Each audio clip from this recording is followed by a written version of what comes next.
High, কি অবস্থা সবার? তো গতকাল রাতে রিয়াল সোসিয়াদের কাছে টাইব্রেকারে হেরে কোপা দেল রে শিরোপা হাতছাড়া করে হচ্ছে যে অ্যাথলেটিকো মাদ্রিদ।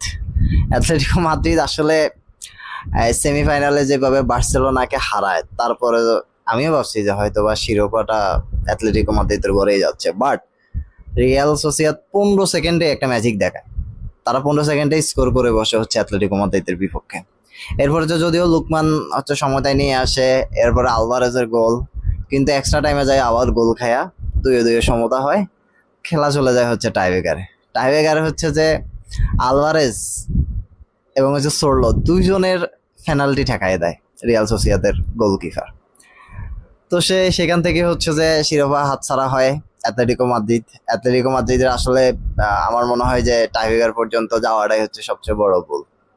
যাই হোক, সারা বছর এইভাবে খেলা, মানে একটা হাইপ তুইলা এরপরে হচ্ছে যে চ্যাম্পিয়ন্স মানে হবে এরকম চিন্তা করে গেঞ্জি টেঞ্জি বানাইয়া ভাই যে একটা অবস্থা করছে অ্যাথলেটিকো মাদ্রিদ, বাট রিয়াল সোসিয়াদের শেষ পর্যন্ত চ্যাম্পিয়ন হলো কোপা দেল রের।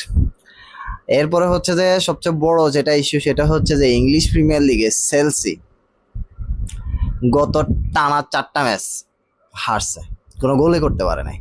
ম্যানচেস্টার ইউনাইটেডের মানে বিপক্ষে গতকাল রাত যেভাবে চেলসি খেলছিল, মানে 3টাই বল হচ্ছে যে বার থেকে লাগিয়ে চলে আসে, 21টা হচ্ছে যে টোটাল মনে হয় হচ্ছে যে ইয়ে করে শর্ট করে গোল বারে, তো এবং হচ্ছে যে পুরো ডোমিনেট করে খেলছে। বাট কুনিয়া ভাই, ব্রাজিলিয়ান স্ট্রাইকার, এগুলো আসলে বইলে আসলে শেষ করা যাবে না। এমন একটা ফিনিশিং দিছে, একটা বল একটাই চান্স একটাই গোল, পুরো ম্যাচ নিয়ে আনিছে। আর ব্রুনো ফার্নান্দেস এই মানে এই প্লেয়ারটা আসলে আমি মনে করি যে আন্ডার রেটেড একজন প্লেয়ার। ওরে আসলে ম্যানচেস্টার ইউনাইটেডের যে পরিমাণ সে সার্ভিস দিয়ে আসতেছে, এইরকম ম্যানচেস্টার ইউনাইটেডের ক্রাইসিস মুহূর্তগুলো হচ্ছে যে ব্রুনো ফার্নান্দেস মানে ম্যাচ বাইর করে নিয়ে আসছে। তো এইগুলো আসলে হচ্ছে যে বইলা লাভ নাই। বাট চেলসি মনে হয় যে আবার কোচ আবার মনে হয় চেঞ্জ করবে, বা এই কোচের উপরে তারা কি আসলে ভরসা রাখবে কিনা সেটা আসলে সিজন শেষে বোঝা যাবে। আর চেলসি যে দুর্দশা শুরু হয়েছে প্রথম, আমরা তো মানে ক্লাব ওয়ার্ল্ড কাপ যখন হয়েছিল তখন তো একেবারে জাও পেদ্রো হচ্ছে যে এস্তেবা ওদেরকে আইসা যেভাবে খেলা দেখাইছিল চেলসি, ভাবছিলাম যে হয়তো হচ্ছে যে চেলসি এবার ইংলিশ প্রিমিয়ার লিগ হচ্ছে যে একটা কিছু দেখাই দিবে। বাট ইংলিশ প্রিমিয়ার লিগ সেখানে হচ্ছে যে লিভারপুলের মতো দল কোথায় ছিল টপ, আর এখন কোথায় তাদের অবস্থান, তো এগুলা নিয়ে আসলে বলে বোঝানো যাবে না। আর সবচেয়ে ইম্পর্টেন্ট সেটা হচ্ছে যে আর্সেনালের সাথে ম্যান সিটির দেখা, এটা হচ্ছে যে সবচেয়ে এক্সাইটিং একটা ম্যাচ হবে। ম্যান সিটির মাঠেই হচ্ছে যে খেলাটা, ম্যান সিটির মাঠে হচ্ছে যে আর্সেনাল এবং হচ্ছে যে ম্যান সিটির খেলাটা হবে।